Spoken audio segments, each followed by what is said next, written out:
I stayed quiet for 5 months. I need to finally tell someone what happened. My sister filed fake CPS reports to have my newborn taken from me. While I recovered from labor, she welcomed him into a nursery she'd already prepared and started calling herself his mother on social media. For 5 months, I couldn't hold my son. I sat at home pumping milk for a baby I wasn't allowed to see, watching her post his milestones like they were hers. Everyone told me to fight back publicly, to scream, to match her energy. I didn't. I documented texts, screenshots, witnesses, everything she thought no one was watching. I was saving. At the custody hearing, I handed over everything. And when her own words were read back to her, she didn't just crack, she shattered. Full confession, in front of everyone. Now she's facing criminal charges. And last night, I rocked my son to sleep in the nursery she once called inadequate. I'm not going to tell you this story is satisfying. It's not. It's 5 months of hell I'll never get back. But if you want to know how a name, a single baby name, turned my sister into someone I don't recognize anymore, here's what happened. I sit in the rocking chair at 2 a.m. with Leonardo in my arms for the first time in 5 months, and I can't stop crying because he keeps turning his head away from me. He's looking for her. For Casey. My own son doesn't know who I am. He squirms and fusses, making these little sounds that mean he wants someone else, and that someone else is the woman who stole him from me. My milk came in an hour ago when I finally got to try nursing him, but he fought me the whole time. He's used to bottles. He's used to her hands, her smell, her voice. I rock him gently and whisper that I'm his mama, that I've been waiting for him, but he just cries harder. The nursery around us is the same one Casey called inadequate 6 months ago, when she saw the paint color I'd chosen. She said real mothers knew better. She said I wasn't ready. And now here I am in this room, she mocked, holding a baby who reaches past me for a woman who isn't here. And I realized that getting him back was just the start of another kind of hell.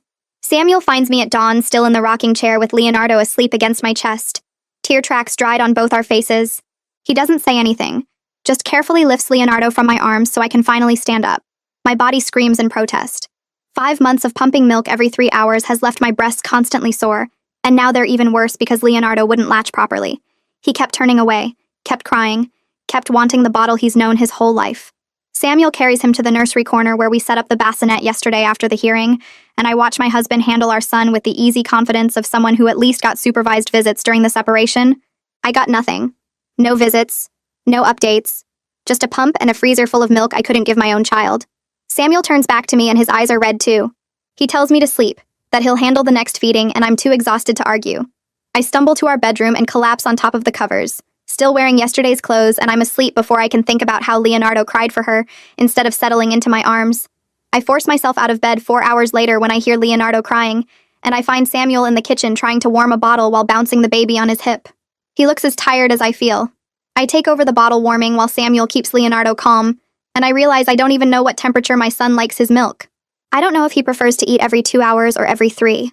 I don't know if he likes to be rocked during feedings or held still.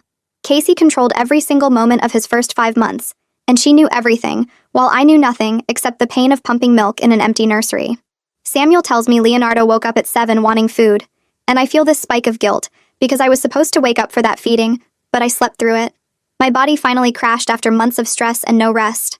I test the milk on my wrist like I read in the baby books, hand the bottle to Samuel and watch him feed our son with practiced movements.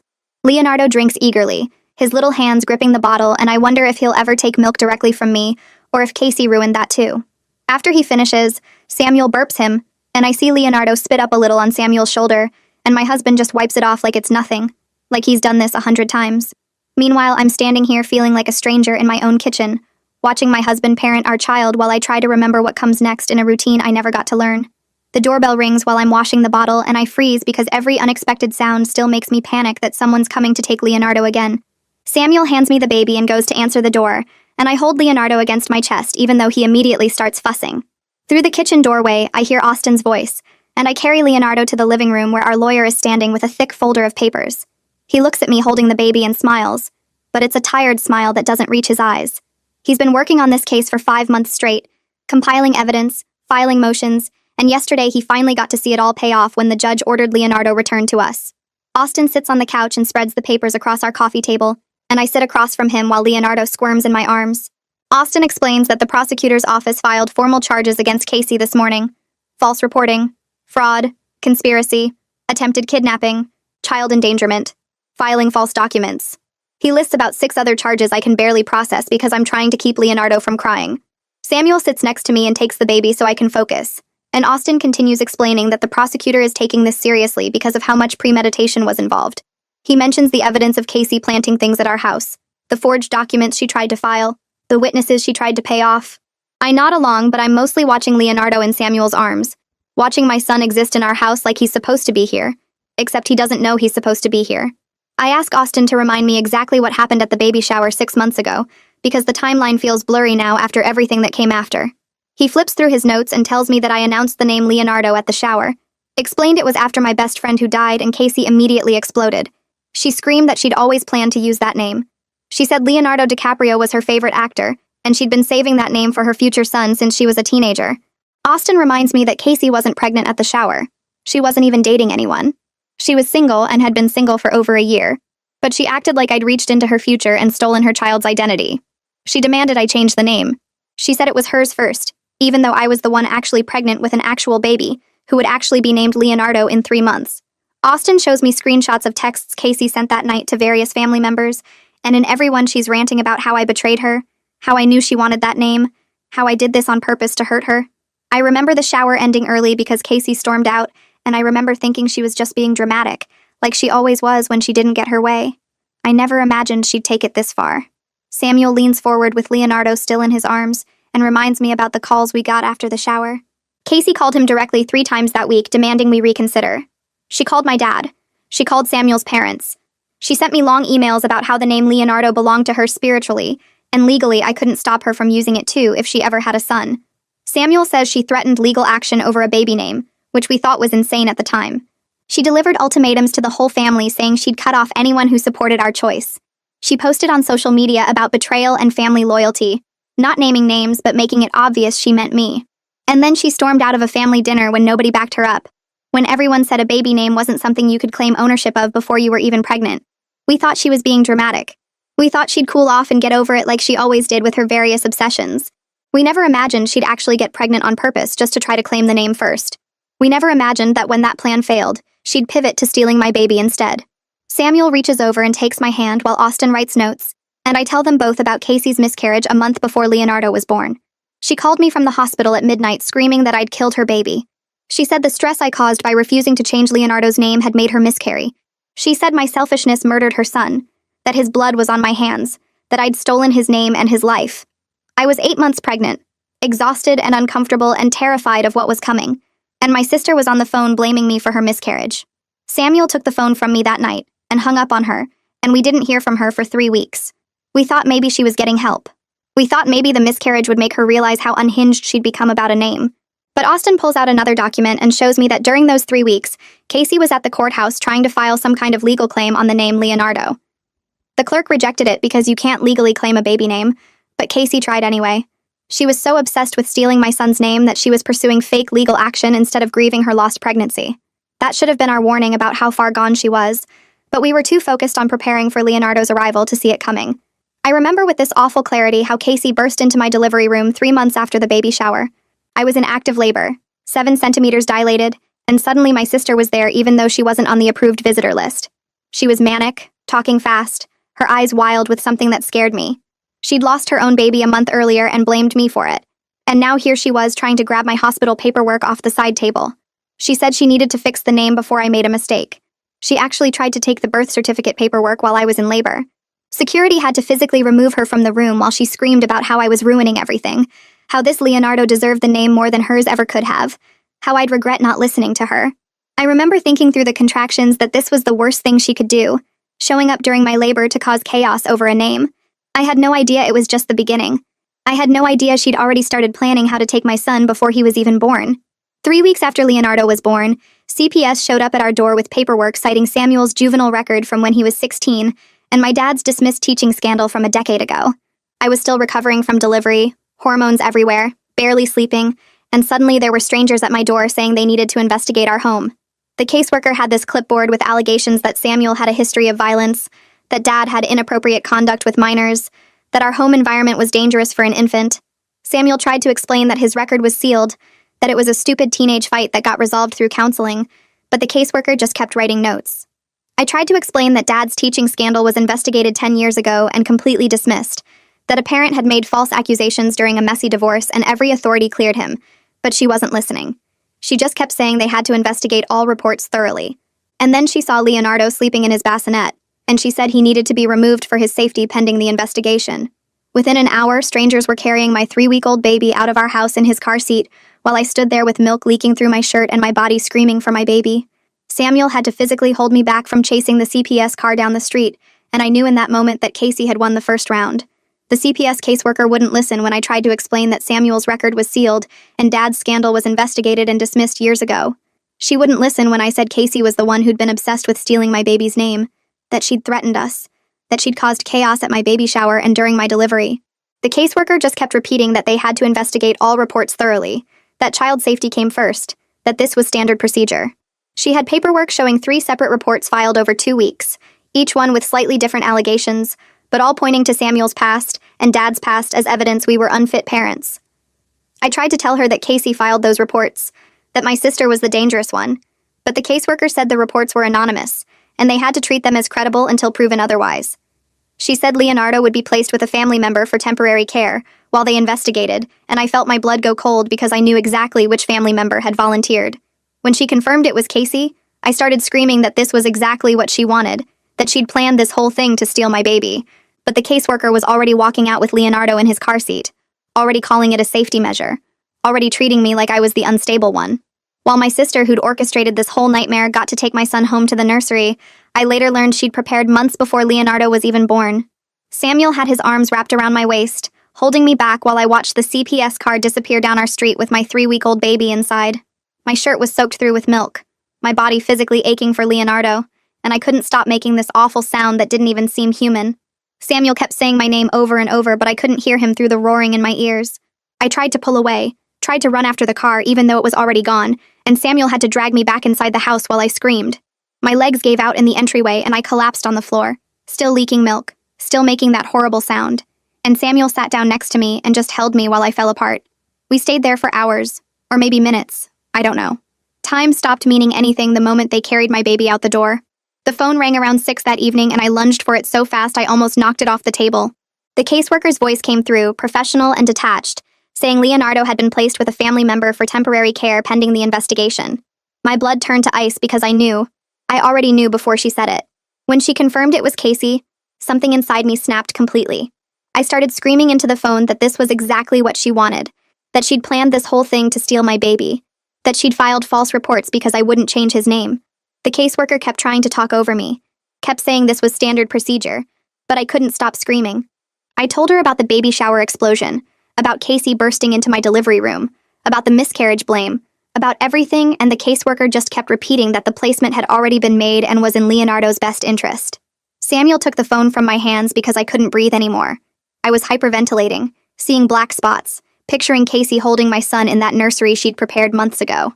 Samuel was talking to the caseworker in this calm voice that sounded nothing like him, asking questions about visitation and investigation timeline and next steps, but I couldn't process any of it. The caseworker told him that Casey had passed all the emergency background checks and had appropriate accommodations ready for an infant, which meant she'd been planning this for months. She'd prepared a whole nursery, bought all the supplies, set up a room for a baby that wasn't hers, all while I was pregnant and decorating my own nursery. Samuel hung up and I started throwing up in the kitchen sink, my body rejecting the reality that my sister had won. That first night without Leonardo, I couldn't stay in our bedroom because it was too close to his empty nursery. I ended up sitting on the floor in his room at midnight, surrounded by the decorations Casey had called inadequate when she saw them. The crib was empty, the changing table unused, the mobile hanging still above nothing. My breasts were painfully full and my body didn't understand that my baby was gone. So I got out the breast pump and sat there in the dark pumping milk I had nowhere to send. Every 3 hours my alarm went off and I pumped again, saving every ounce in the freezer like it was proof I was still his mother. The bottles lined up in neat rows, dated and labeled, evidence of my body's insistence that I had a baby who needed me even though he was sleeping in my sister's apartment across town. Samuel found me at dawn still sitting in the nursery, surrounded by empty bottles and full bags of frozen milk. He looked like he hadn't slept either, his eyes red and his face gray. He showed me his phone and I wanted to throw up again. Casey's Facebook page was open and there was a photo of Leonardo sleeping in a bassinet I'd never seen before. The caption said, "Finally home with my little lion," and she'd tagged herself as his mother. The comment section was full of congratulations, people saying how beautiful he was, calling Casey a hero for rescuing him from an unsafe situation. She'd spun the whole thing into this narrative where she was the savior, and I was the danger, and people were believing it. Strangers were praising my sister for stealing my baby. I grabbed my phone and called Austin before I could think about what I was doing. He answered on the second ring, and I started talking so fast the words tripped over each other. I told him about the Facebook post, about Casey tagging herself as Leonardo's mother, about the comments calling her a hero. Austin told me to send him screenshots immediately and to document everything Casey posted from now on. He started screenshotting every post, every comment, every like, building a file of her public lies. He explained that we needed to fight this systematically, that we had to build an airtight case with evidence and documentation, that emotional reactions wouldn't help us get Leonardo back. But I didn't want to be systematic. I wanted to drive to Casey's apartment and take my son back by force. Consequences be damned. Samuel stopped me from grabbing my car keys by reminding me that any violation of the CPS order would prove Casey's lies about us being dangerous. If I showed up at her door demanding my baby back, she'd call the police and I'd lose any chance of getting custody. So instead, I sat at the kitchen table with my laptop and started saving screenshots. Every post Casey made, every comment she left, every lie she told, I saved it all. Then I opened a document and started writing down everything I could remember about her obsession with the name Leonardo. The baby shower explosion, the delivery room intrusion, the miscarriage phone call, every single moment where she'd shown how unhinged she'd become over a celebrity's name. Austin called back 2 hours later and said he'd connected us with someone who could help. Josh Langley was a CPS investigator who specialized in false report cases, and he wanted to meet with us that afternoon. Samuel and I drove to Josh's office, and I spent 4 hours telling him everything. I started with the baby shower 6 months ago when I'd announced the name and Casey had exploded, screaming about betrayal and theft. I told him about her storming out, about her threats of legal action, about her ultimatums to the family. Then I moved to her delivery room intrusion when she was manic and trying to grab my hospital paperwork, and how security had to physically remove her. I explained about her miscarriage a month before Leonardo's birth, and how she'd blamed me from the hospital, saying the stress I caused had killed her baby. Josh listened to everything without interrupting, taking notes the whole time. When I finished, he said this had all the hallmarks of a premeditated scheme, but we needed concrete evidence beyond my testimony and Casey's social media posts. I remembered that our neighbor Talia had security cameras covering her driveway and part of our street. Austin and I drove over that evening, and I asked if she'd noticed anything unusual in the months before Leonardo's birth. Talia pulled up her security system on her computer and started scrolling through footage. Within minutes, there it was. Casey's car parked outside our house at 2 a.m. on a Tuesday in February. Casey walking around our property in March, taking photos of our windows with her phone. Casey sitting in her car on our street for hours in April, just watching our house. The footage showed months of surveillance, months of her stalking us and planning. Talia agreed to provide the footage and sign a sworn statement. Then she mentioned something that made my stomach drop. Casey had approached her at the grocery store a few weeks before Leonardo was born, asking detailed questions about our daily routines. What time did Samuel leave for work? When did I usually go out? Did we have visitors often? Did we seem stressed or argue a lot? Talia had thought it was weird, but figured Casey was just being nosy. Austin added all of it to the growing evidence file, the surveillance footage and the witness testimony, and the proof that Casey had been planning this for months. Samuel spent the next 2 days going through his old phone, scrolling back through years of messages until he found them.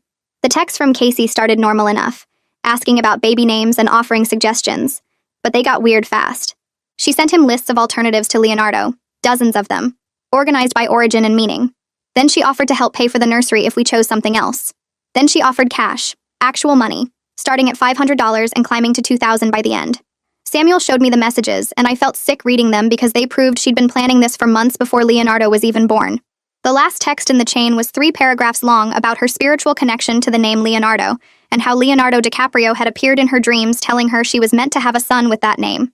She wrote about destiny and fate and signs from the universe, and Samuel had never responded because, what do you even say to that kind of crazy?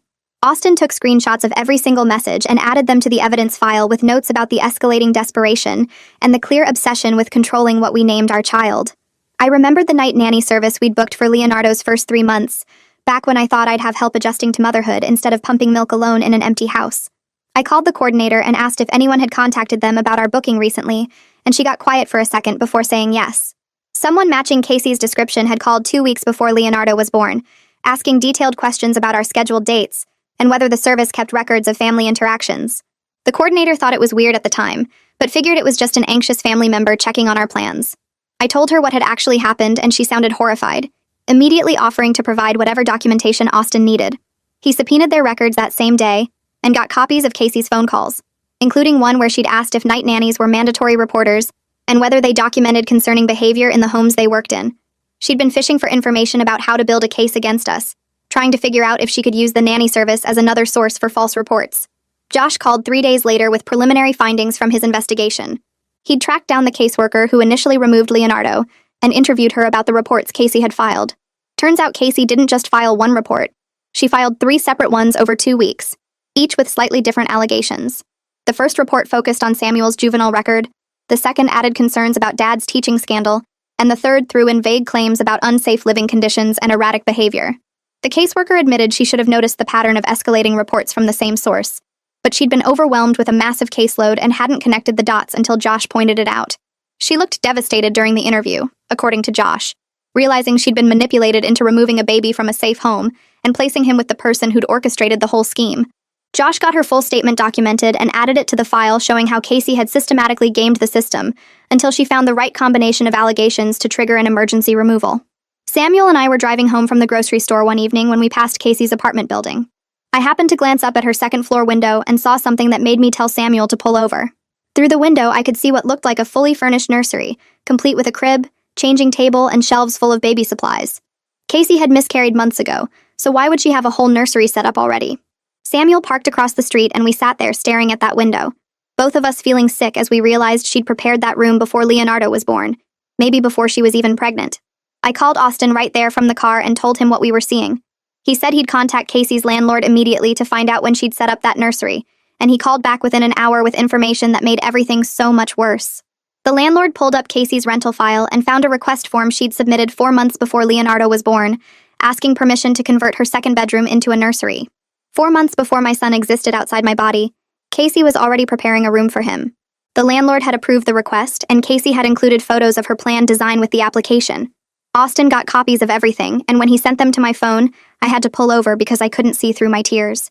The photos showed detailed plans for a nursery decorated in blues and greens, with jungle animal themes and a mobile of lions and elephants.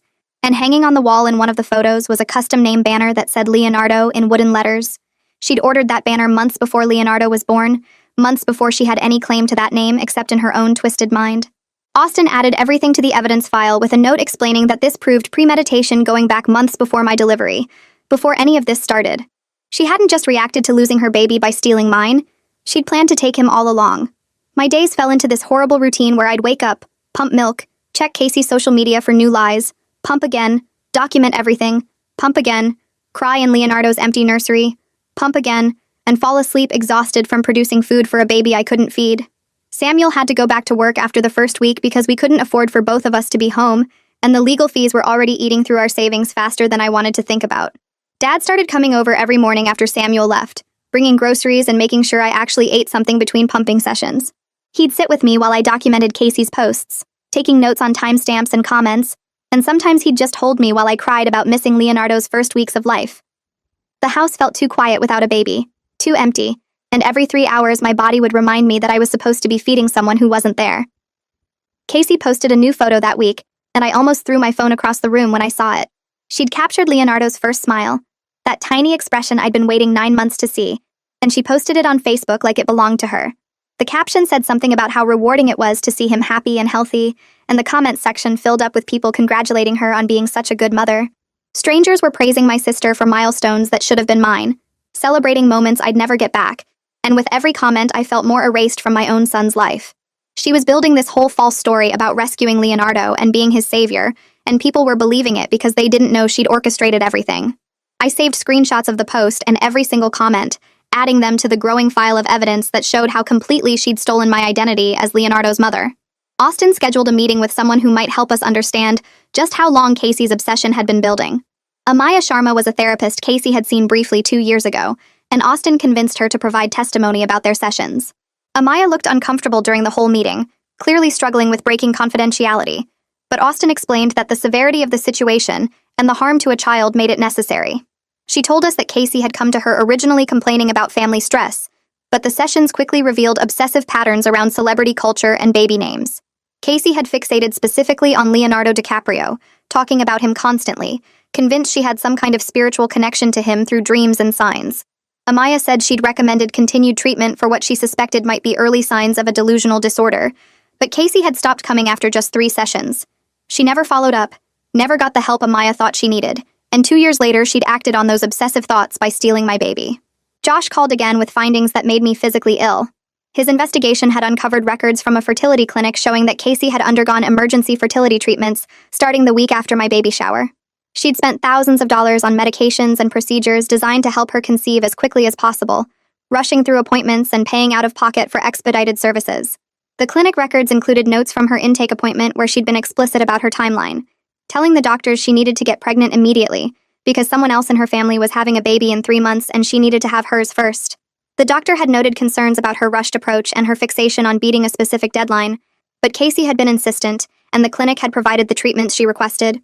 Josh got copies of everything showing the dates and the notes about her desperate timeline, and it all lined up perfectly with when I'd announced Leonardo's name at the baby shower.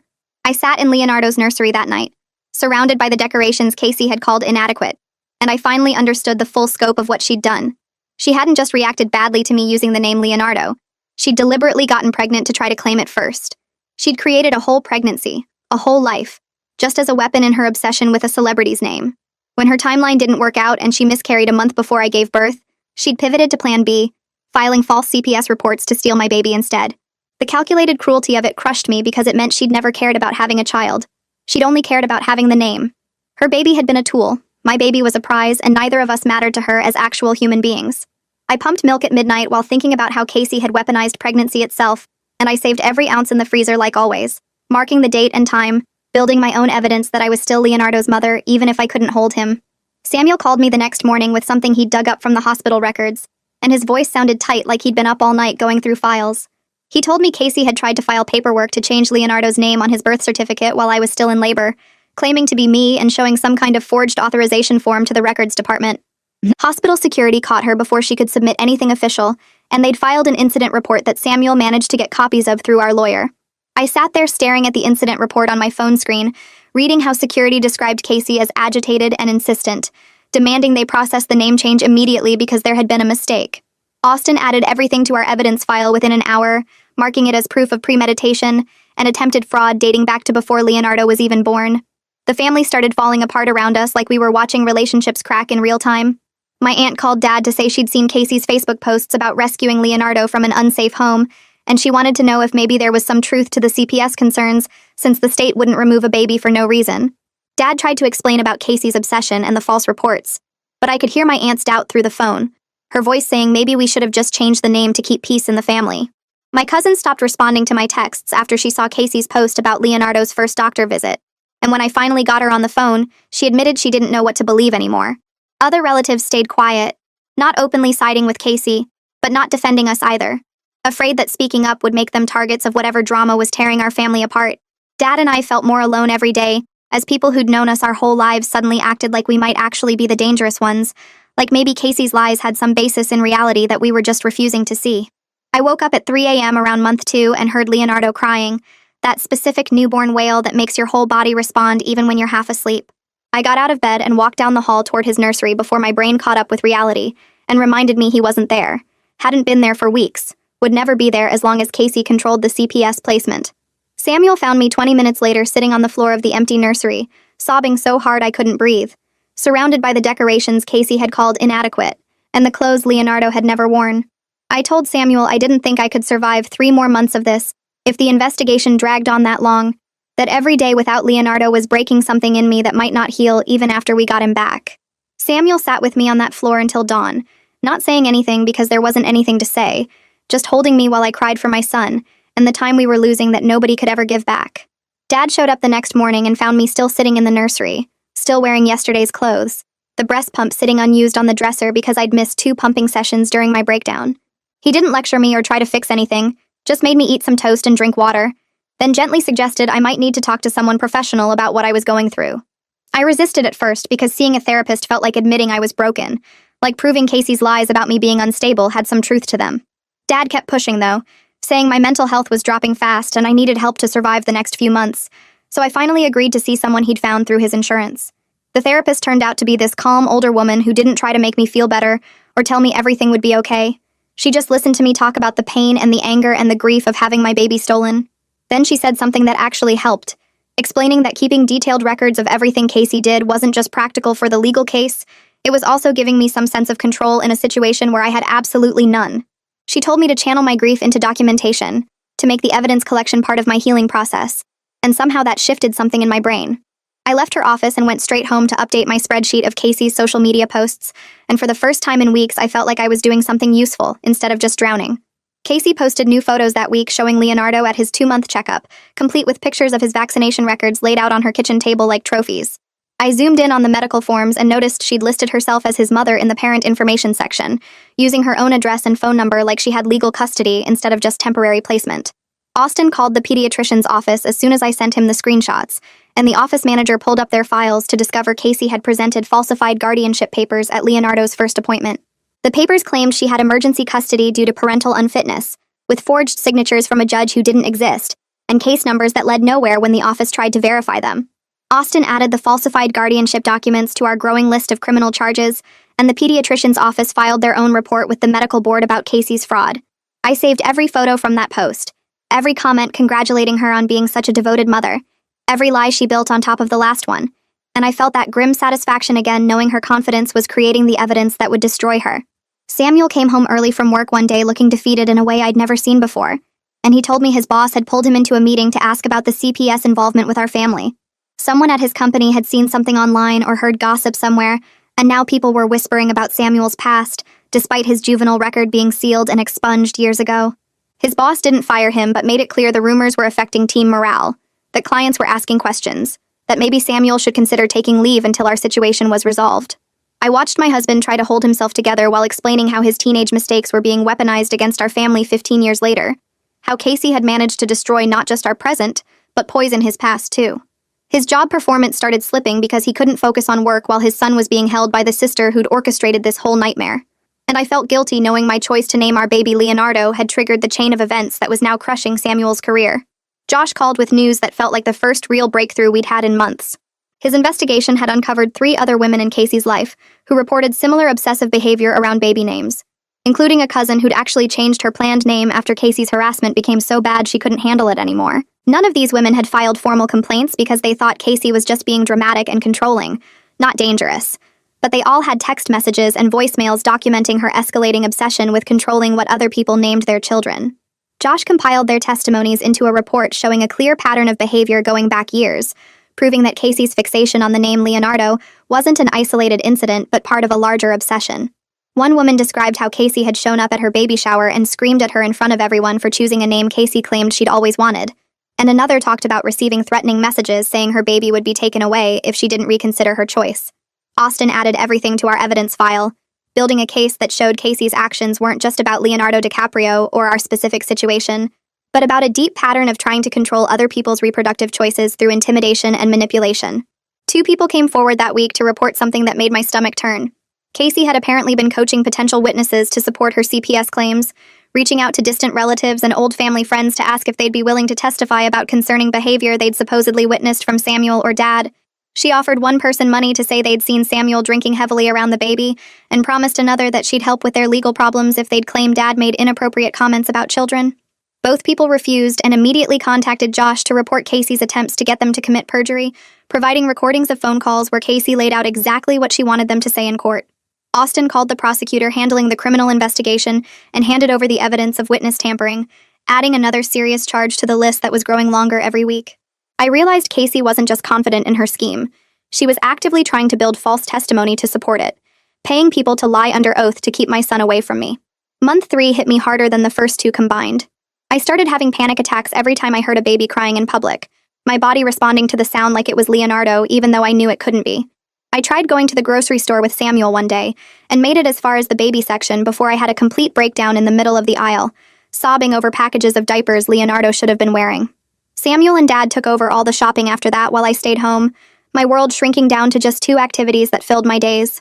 Pump milk every 3 hours, save it in the freezer even though Leonardo couldn't drink it, compile evidence every moment in between, screenshot posts and organize documents, and write detailed timelines of everything Casey had done. Those 2 things became my entire existence, the only purposes I had left while my son grew and changed with someone else. hitting milestones I'd never see except through the photos Casey posted to torment me. Casey's social media posts got more elaborate as she became more confident nobody was going to stop her. She hired a professional photographer to take pictures of Leonardo in matching outfits, posted detailed captions about her journey to motherhood that read like she'd given birth to him herself, even wrote a long post thanking CPS for protecting children and placing them with loving families who could provide proper care. She tagged child welfare organizations and parenting groups, building this public narrative of being a hero who'd rescued a baby from danger, and people ate it up without questioning whether any of it was true. She stopped being careful about hiding what she'd done, posting things that basically admitted she'd planned to take Leonardo all along, because she was so sure her scheme had worked that she didn't think she needed to cover her tracks anymore.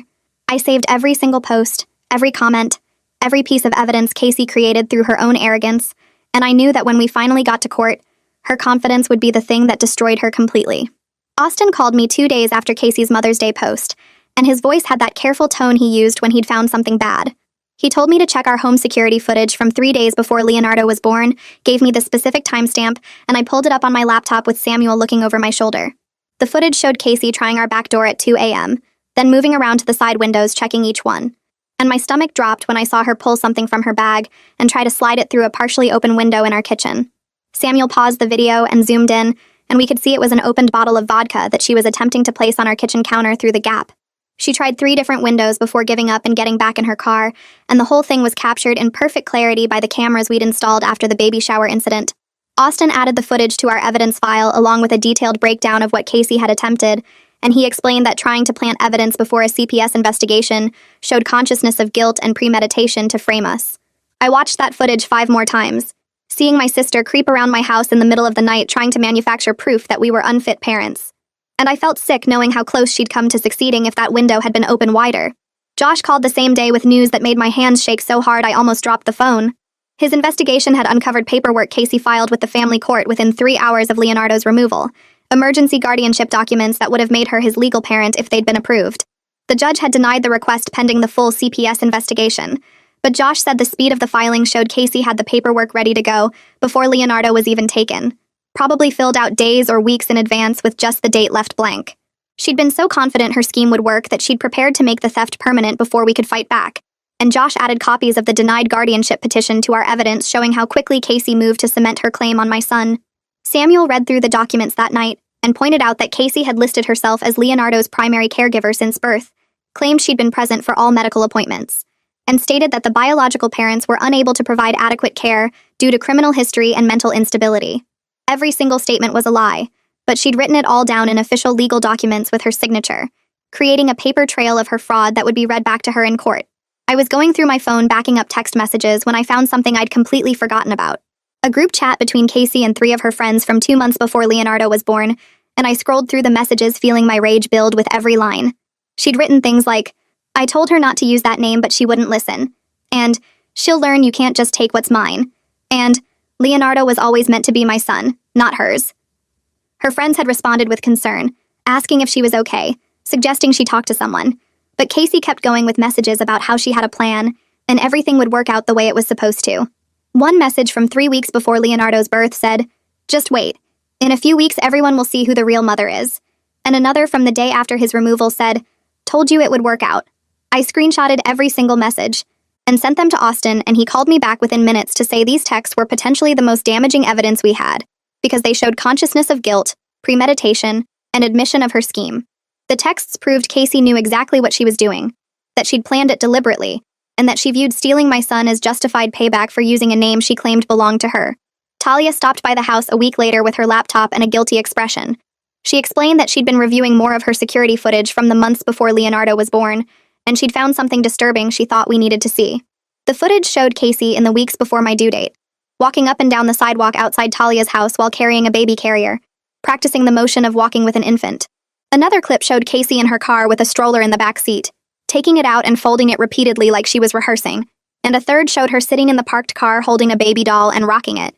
Talia had dozens of clips spanning 3 weeks where Casey was literally practicing being a mother to a baby that wasn't hers yet, preparing for the role she planned to steal.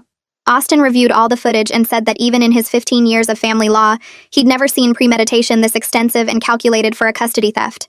The surveillance showed Casey wasn't just obsessed or impulsive. She was methodically preparing to take my son and raise him as her own, rehearsing every aspect of motherhood before Leonardo was even born. Month 4 hit like a physical blow when Samuel came home early from work looking destroyed. His boss had called him into a meeting about the ongoing CPS investigation and the rumors spreading through the office about Samuel's juvenile record. Someone had looked him up online or heard gossip somewhere, and suddenly people were whispering about crimes he'd committed as a 16-year-old that were supposed to be sealed and expunged.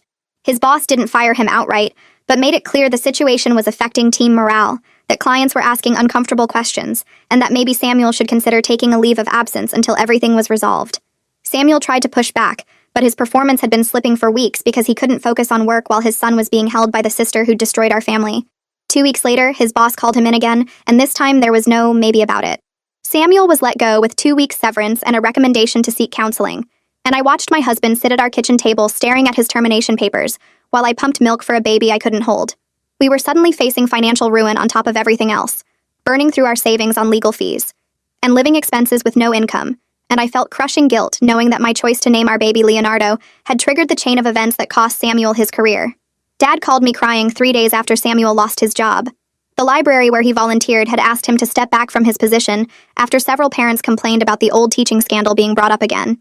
The scandal from 10 years ago that had been investigated and dismissed, where a student's parent had accused Dad of inappropriate behavior that was proven false, was suddenly front and center again because Casey had weaponized it in her CPS reports. Parents were uncomfortable having him around their children, the library director explained, and while they believed Dad was innocent, they had to prioritize community comfort and safety. Dad had spent a decade rebuilding his reputation after that false accusation, slowly earning back trust through volunteer work and community involvement, and I watched it all get torn down again by his own daughter's lies. He'd been so proud of his volunteer position, reading to kids every Tuesday and Thursday, and now he was banned from the work he loved because Casey had poisoned everything she touched. I sat on the phone with my father while he cried about losing his purpose, and I felt this deep rage at my sister for destroying not just my life, but everyone around me who'd done nothing except support my choice to name my son after my dead best friend. Mother's Day arrived like a punch to the stomach. Casey posted a long tribute to herself with professional photos of Leonardo in matching outfits, thanking the universe for bringing them together and writing paragraphs about how she'd always known she was meant to be his mother. She described their bond as spiritual and destined, talked about how grateful she was that he'd been placed in her care, and ended with a quote about how the best mothers aren't always the ones who give birth. The comments were full of people praising her, calling her a hero, congratulating her on her beautiful son, completely unaware they were celebrating my baby being stolen from me. Friends and relatives who should have known better were liking and sharing the post, treating Casey like some kind of saint for rescuing Leonardo from danger. I saved every screenshot, every comment, every lie she built on top of the last one, and I felt that grim satisfaction knowing her confidence was creating the evidence that would destroy her. She was so sure she'd won that she wasn't even trying to hide what she'd done anymore, posting openly about being Leonardo's mother and accepting praise for theft. Austin called on a Tuesday afternoon in late May and said the words I'd been waiting 4 months to hear. We had enough evidence to request an emergency custody hearing, and he was filing a motion with the court that day, presenting everything we'd compiled. The surveillance footage of Casey stalking our house and attempting to plant evidence, the texts where she bragged about her plan, the witness statements from Talia, and Ophelia and the fertility clinic, the medical records showing her deliberate pregnancy, the social media posts claiming to be Leonardo's mother, the falsified guardianship documents, the forged hospital papers, everything. He walked me through each piece of evidence over the phone while I took notes with shaking hands, and he explained that the combination of premeditation, fraud, and abuse of the CPS system made this one of the strongest cases he'd ever filed. Judge Cecilia Pappas reviewed the emergency motion and scheduled a hearing for 3 weeks later, and Austin warned me that those 3 weeks would be hard, but we were finally going to fight for Leonardo in court with everything we'd saved. Those 3 weeks were the longest stretch of time I'd ever experienced. Leonardo was so close but still completely out of reach, growing and changing with someone else while I pumped milk I couldn't give him and watched Casey post his milestones like they were hers. I practiced my testimony with Austin until I could get through the whole thing without breaking down, learning to channel my rage into cold, clear recitation of facts instead of emotional outbursts that wouldn't help in court. Samuel helped me organize our evidence into folders and binders, creating a visual presentation of Casey's scheme that would be impossible for anyone to ignore. Dad came over every day to help me stay focused and sane, reminding me that we were almost there, that Leonardo would be home soon, that justice was finally coming. I counted down the days, then the hours, watching Casey's social media posts get more confident and elaborate as she assumed her theft was permanent.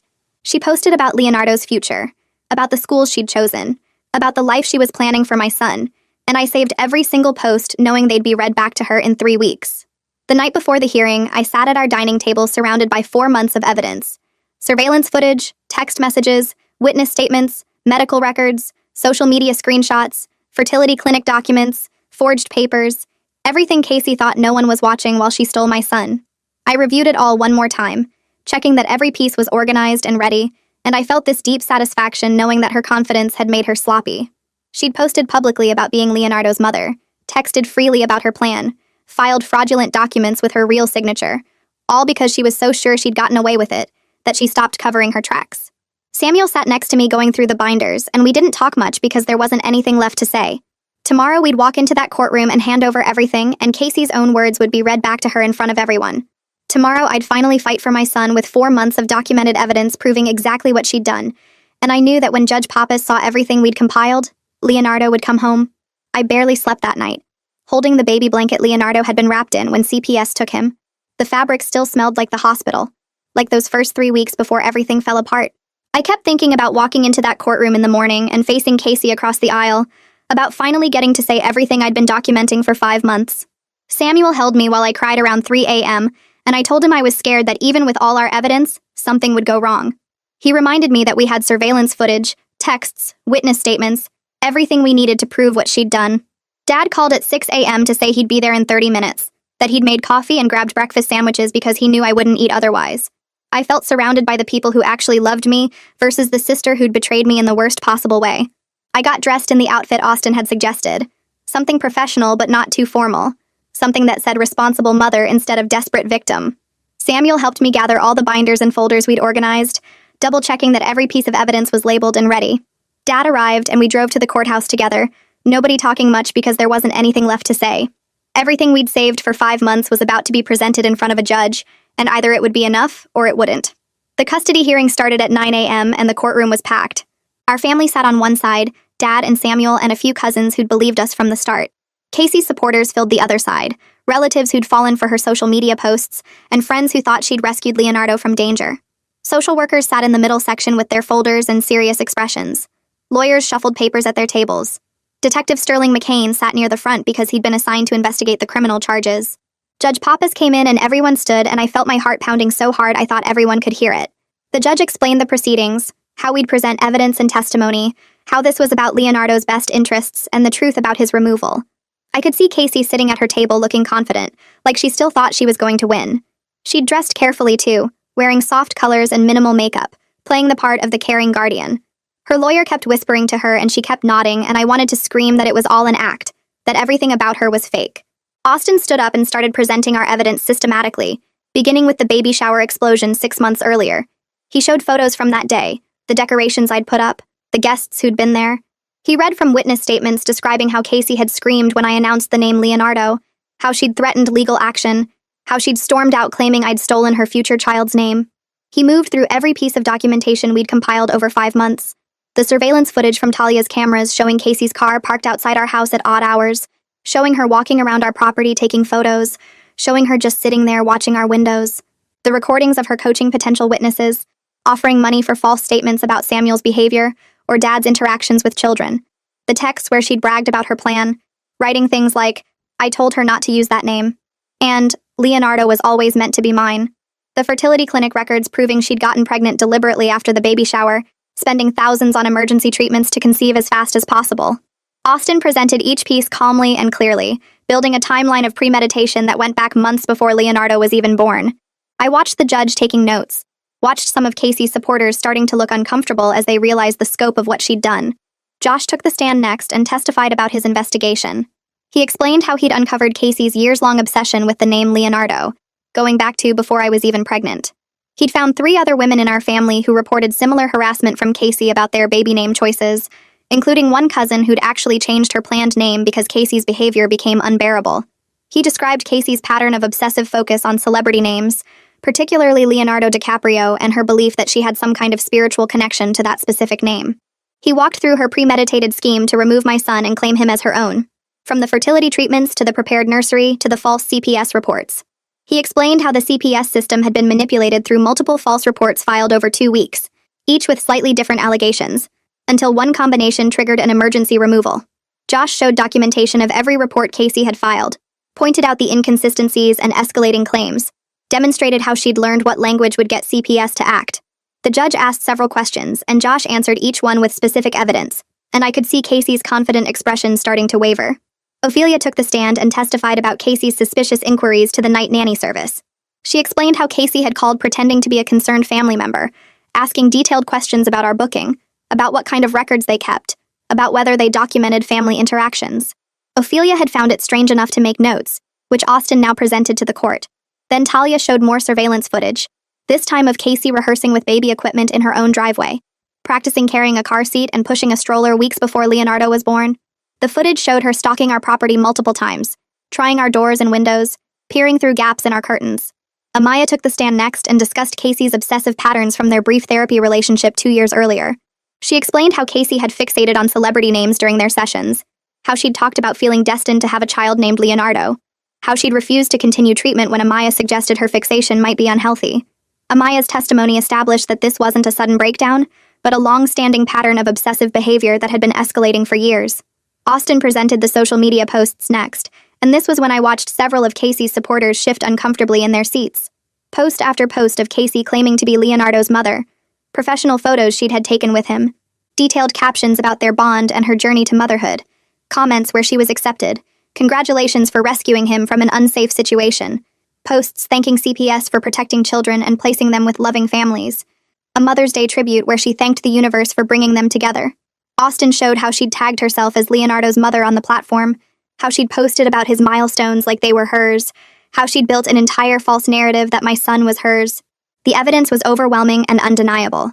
The surveillance footage, the texts, the witness statements, the medical records, the social media posts, the fertility clinic documentation, the falsified guardianship papers we'd discovered, the forged hospital documents she'd tried to file, everything we'd saved for 5 months laid out systematically.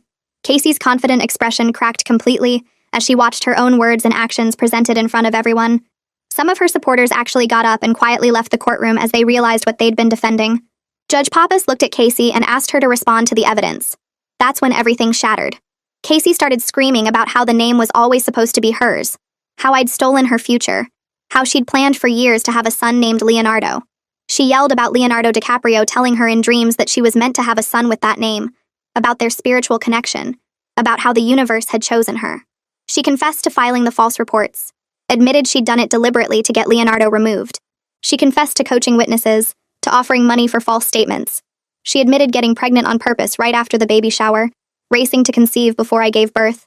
She talked about preparing the nursery months in advance, about how she'd known exactly what she was going to do. Her lawyer tried to stop her, reaching over to grab her arm, but Casey shook him off and kept going. She was ranting now about her spiritual connection to a celebrity she'd never met, about destiny and signs and how I'd ruined everything by refusing to change the name. The court reporter's fingers flew across the keys documenting every word, while Judge Pappas just sat there letting Casey destroy herself. Casey kept going even after her lawyer stood up and tried to physically stop her. She yelled about how she'd planned everything perfectly, how she'd researched exactly what to report to trigger a removal, how she'd timed her fertility treatments to try to beat me to delivery. She admitted to attempting to plant evidence in our home, to leaving opened alcohol containers and prescription medications where CPS would find them. She confessed to filing fraudulent guardianship papers within hours of Leonardo's removal, trying to make the placement permanent before we could fight back. She admitted to forging medical documents and hospital authorization forms. I watched her supporters literally get up and leave the courtroom as they realized they'd been defending someone completely unhinged. Casey's face was red and twisted, spit flying as she screamed about everything she'd done and how I'd ruined it by being selfish about a name. She was admitting to crimes, to fraud, to conspiracy, and Judge Pappas just let her keep talking while the evidence mounted. Her lawyer finally managed to pull her back into her seat, but the damage was done. Everything we'd spent 5 months documenting, Casey had just confirmed in her own screaming confession in front of everyone. When Casey finally stopped screaming and collapsed into her chair sobbing, Judge Pappas spoke. She said the evidence showed clear premeditation, fraud, and abuse of the child welfare system. She revoked the CPS placement immediately, ordered Leonardo returned to me that day, stated that the temporary custody arrangement was based on false information and manipulation. She referred Casey for criminal investigation by Detective McCain, listed out the potential charges including false reporting, fraud, attempted kidnapping, conspiracy, and perjury. She issued an emergency restraining order barring Casey from contacting me, Samuel, Leonardo, or Dad. She ordered Casey to surrender any items belonging to Leonardo within 24 hours. The judge's voice was cold and firm as she explained that this was one of the most calculated abuses of the child welfare system she'd seen in her career. I felt this wave of relief so intense I almost passed out. Samuel grabbed my hand and Dad put his arm around my shoulders. 5 months of hell. 5 months of pumping milk for a baby I couldn't hold. 5 months of watching my sister post my son's milestones like they were hers. And it was finally over. Leonardo was coming home today. Samuel and I drove straight to CPS to pick up Leonardo. The caseworker who'd taken him 5 months earlier met us in the lobby and she looked devastated. She apologized for not seeing through Casey's manipulations sooner, for not recognizing the pattern of false reports, for removing Leonardo from his actual mother and placing him with the person who'd orchestrated the whole thing. She explained how overwhelmed the system was, how many cases each worker handled, how they had to take all reports seriously even when some turned out to be false. I barely heard her because I was finally going to hold my son again after 5 months. She brought Leonardo out in his car seat and I felt my breath catch. He'd grown so much, changed so much, hit milestones I'd missed completely. She handed him to me and he immediately started crying, this scared, confused wail that broke my heart. He reached back toward the caseworker because that's who he knew now. That's who'd been caring for him while I pumped milk alone in an empty nursery. He didn't know me anymore. 5 months was his entire life, and for all of it I'd been absent while Casey played mother. I held him anyway, tears streaming down my face, trying to comfort a baby who saw me as a stranger. Samuel drove us home while I sat in the back seat next to Leonardo's car seat, watching him cry and knowing that getting him back was just the beginning of a much longer process. That first night home, Leonardo screamed until my ears rang and my chest felt like it might crack open. Samuel walked him up and down the hallway while I sat on the couch crying, watching my son arch his back and wail for someone who wasn't his mother. We switched off every hour because neither of us could stand listening to him cry for Casey for too long. I tried nursing him around midnight and he fought me, turning his head away and reaching toward the door like she might walk through it. Samuel had to take him again while I went to the bathroom and sobbed into a towel so Leonardo wouldn't hear me. By 3 a.m. we were both exhausted, and Leonardo was still screaming, his face red and his little fists clenched, and I realized getting him back was just the start of something much harder than the custody hearing. Samuel finally got him to sleep around 4 a.m. by walking him in circles around the living room, and I sat in the dark nursery pumping milk my son still didn't want, feeling this new kind of pain for all the bonding time we'd lost. Detective McCain called around 10 a.m. while I was trying to get Leonardo to nurse again. Samuel answered and put it on speaker, and the detective explained that the prosecutor was filing charges against Casey for filing false reports, fraud, attempted kidnapping, and conspiracy. He said more charges might come as the investigation continued, and that the prosecutor was taking this seriously because of how planned out everything had been and how she'd misused the CPS system. He talked about potential prison time and fines, and how strong the case was with all our evidence and her confession at the hearing. I sat there holding Leonardo while he cried and pushed at my chest, and I felt nothing hearing about Casey's charges.